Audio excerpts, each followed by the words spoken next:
Nagorno-Karabakh, an Armenian enclave in Azerbaijan that was then engulfed in the first of many armed ethnic conflicts that would mark the dissolution of the Eastern Bloc. Like several other academics turned politicians, she'd seemed to emerge in the spotlight instantly. Though she'd lived in Leningrad since she was an infant, the people of Armenia nominated her as their representative to the first quasi-democratically elected Supreme Soviet, and in 1989 she was voted into office by an overwhelming majority. In the Supreme Soviet, she became a leader of the Interregional Group, a minority pro-democracy faction whose leadership also included Andrei Sakharov and Boris Yeltsin. As soon as Yeltsin was elected president of Russia in 1990, at that point largely a ceremonial and even aspirational post, Galina became his closest advisor, counseling him officially on ethnic issues and unofficially on everything else, including government appointments. In 1992, Yeltsin was considering Galina for the post of Minister of Defense. Such an appointment of a civilian and a woman whose views bordered on the pacifist would have been a grand gesture in classic early 1990s Yeltsin style, a message that nothing would ever be the same in Russia, and perhaps in the world. That nothing should ever be the same was the crux of Galina's agenda, radical, even by early 90s pro-democracy activist standards. As part of a small group of lawyers and politicians, she tried, unsuccessfully, to put the Communist Party of the USSR on trial.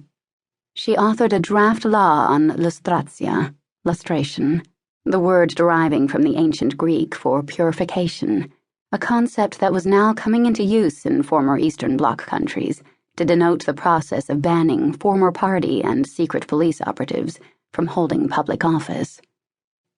In 1992, she learned that the KGB had reconstituted an internal party organization, a direct violation of Yeltsin's August 1991 post-failed coup decree outlawing the Russian Communist Party.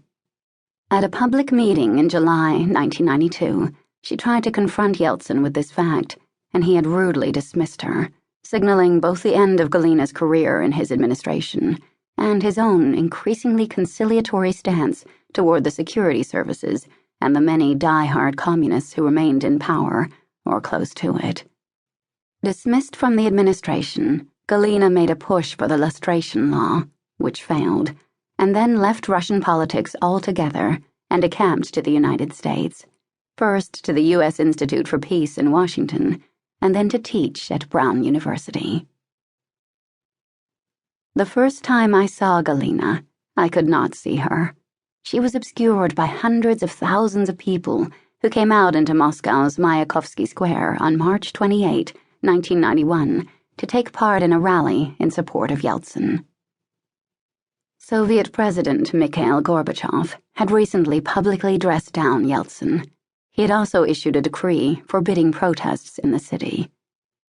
Tanks rolled into Moscow that morning and were positioned in such a way as to make it as difficult as possible for people to make their way to the banned pro-democracy rally.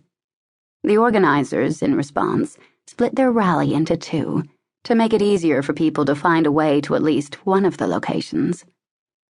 It was my first visit to Moscow after 10 years as an émigré. I happened to be staying at my grandmother's apartment near the Mayakovsky Square site. With the main street, Tverskia, blocked off, I wound my way through a series of courtyards, diving out through an archway and immediately finding myself in the thick of a crowd. I could see nothing but the backs of people's heads and a series of almost identical gray and black woolen coats. But I could hear a woman's voice booming over the crowd, speaking about the inviolability of the constitutional right to assembly. I turned to a man standing next to me. He was holding a yellow plastic bag in one hand and a child by the hand with the other. "Who is speaking?" I asked.